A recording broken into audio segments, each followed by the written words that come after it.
এখানে যেহেতু পুলিশ আসছে এই জন্য আমরা বড়গুলো রাখছি, আমাদের ক্যাম্পে যে উপর ভালো করে চলছে। এখানে আমাদের ওই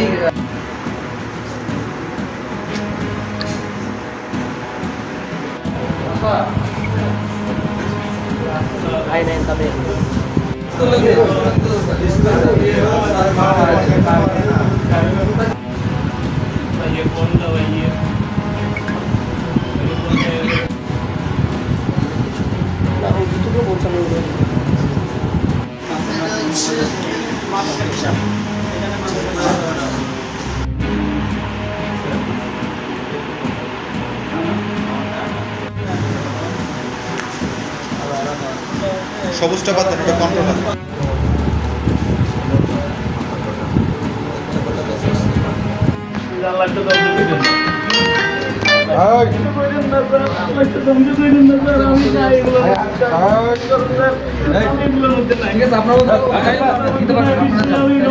তোর ভাই বলে না কেন, তোর পিস্তল কোথায়? পিস্তল কোথায়? ম্যাগাজিন কোথা থেকে আসছে? পিস্তলটা কোথায়? পিস্তলটা ম্যাগাজিন কোথা থেকে আসছে?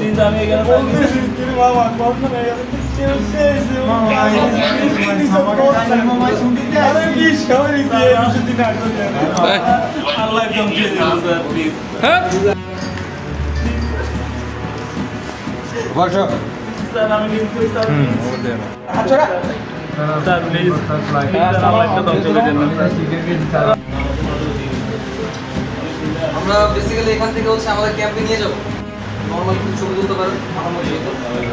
এখান থেকে পাওয়া গেছে, আমরা ক্যাম্পে যাওয়ার পর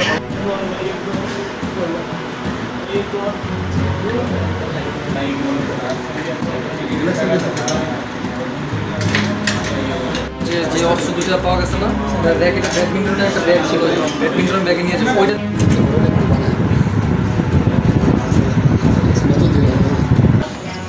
আমি এগুলো কিছু নাই, আমি না এগুলোর মধ্যে নাই। কেন আমার লাইফটা ধ্বংস করেন কেন আপনারা? আরে রে এটা আপনাদের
আচ্ছা, আমাদের এখানে হচ্ছে বাংলাদেশ সেনাবাহিনীর পক্ষ থেকে লক্ষ্মীপুর আমাদের সদর আর্মি ক্যাম্প থেকে আমরা একটা অভিযান পরিচালনা করি আজ 7 তারিখ সন্ধ্যা 7টার দিকে।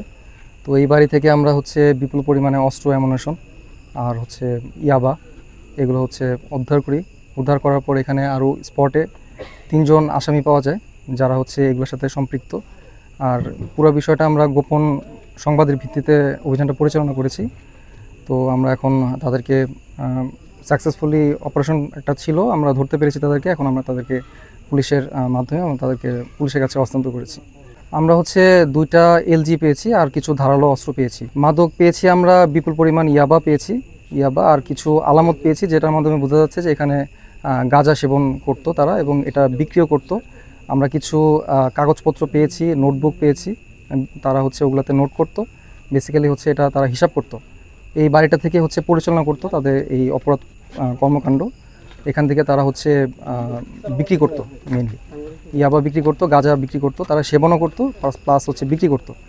আর পাশাপাশি হচ্ছে এই অস্ত্রগুলো দিয়ে তারা বিভিন্ন সময় ভয়ভীতি দেখাতো বিভিন্ন মানুষকে ভয়ভীতি দেখানোর মাধ্যমে তাদের কাছ থেকে মোটা অঙ্কের টাকা দাবি করতো। এই আলামতগুলো আমরা পেয়েছি এখানে। তো ওগুলোর ভিত্তিতে আমরা এই অভিযানটা আর কি, আমরা টোটাল হচ্ছে 83 পিস ইয়াবা পেয়েছি, এখন পর্যন্ত। তারপরেও বাড়িটা সম্পূর্ণ সার্চ করা শেষ হলে বিস্তারিত আর কি। মূলত হচ্ছে যে অবসরপ্রাপ্ত সেনা কর্মকর্তা ছিলেন, তিনি মারা গিয়েছেন। তার চাচাতো ভাতিজা হচ্ছে বাড়িতে থাকতো, আর তার পুরো পরিবার হচ্ছে বিদেশে থাকে।